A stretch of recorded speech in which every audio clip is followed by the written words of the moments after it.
Well, the UN's climate conference, COP28, marking the world's 28th gathering of leaders trying to confront climate change since the first conference of the parties in 1995. Well, as climate activism has exploded around the world, so has corporate investment in clean energy, technology, and business practices.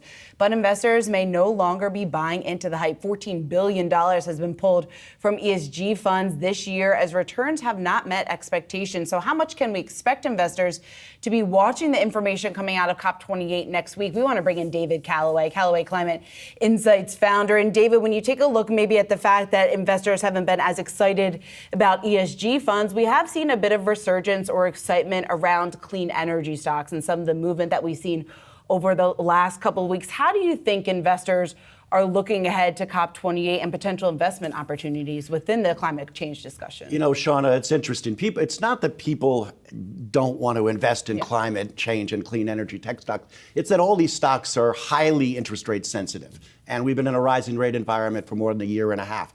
Now that's starting to turn, as Brad said earlier. People are starting to looking out for the next rate cut, which will probably be near the end of next year.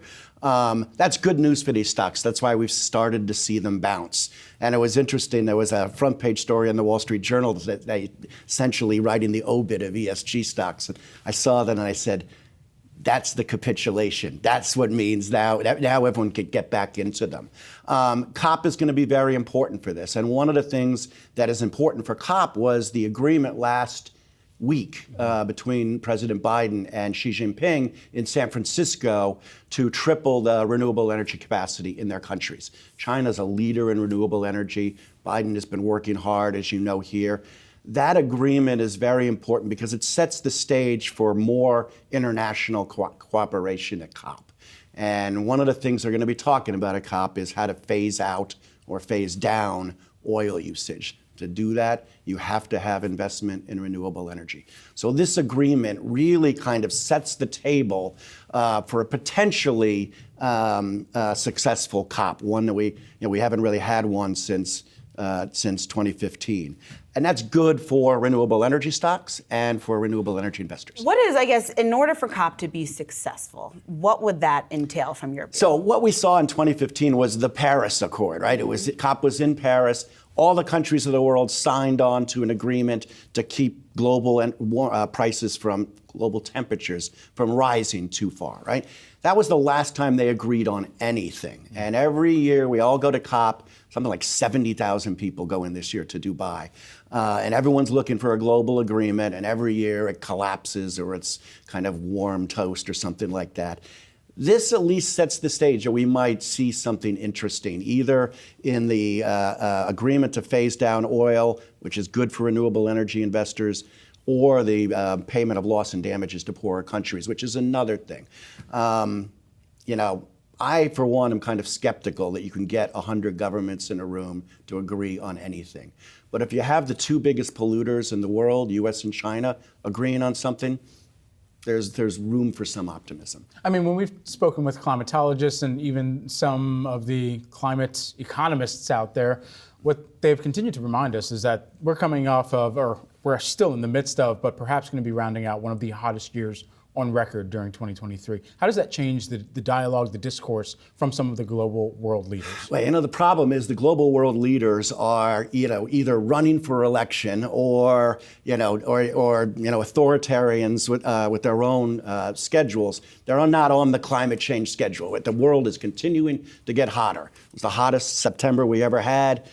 Probably we're going to look back on that as the coolest one we've had 20 years from now, right? Because they're going to continue to get hotter. So the pressure, it's like a frog in a boiling water, right? The pressure continues to rise on these global leaders. And then they have alternative pressures, such as facing re-elections and the higher costs of climate change. So they're not on the same schedule. They need to be essentially shocked into that. And I think, Brad, that what we saw this year in climate disasters, something like $89 billion climate disasters the last few years, is going to start to put that pressure on.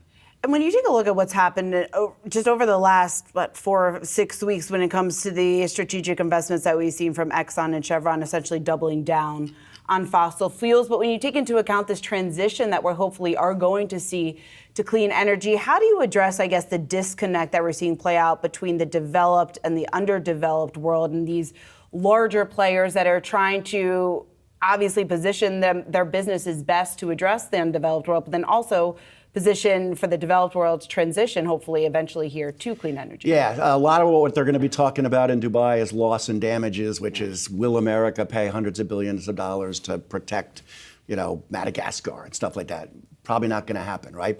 The oil companies, I'm a big proponent of the fact that they're going to help us with solutions. And a lot of talk is going to be about carbon capture and storage, which is one of the hottest subjects on Wall Street, has been for the last year. The idea that you can pull carbon from the air and it's at the same time continue to produce oil. So they're going to be pushing that. They're doubling down on squeezing the last drops of oil out of the earth, unfortunately. But if they can push that technology, and they're the ones that have that technology, not the startups that we talk about or write about. They're the ones that have it. They can push that and come to some agreements with the governments.